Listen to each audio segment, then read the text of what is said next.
Namamu di hujung doaku. Dalam tiap detik yang diam, aku sebut namamu perlahan. Bukan sekadar sebutan di bibir, tapi gema di dada yang tak pernah reda. Awak, bila malam datang memeluk langit, rinduku datang ikut serta. Dan waktu itu, aku titip namamu di hujung doaku yang paling dalam.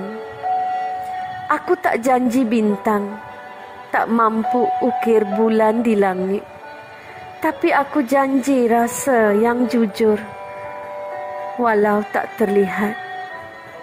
Jika satu hari kita terpisah oleh waktu, ingatlah, ada hati yang pernah memilihmu dengan tenang, tanpa ragu. Namamu di hujung doaku.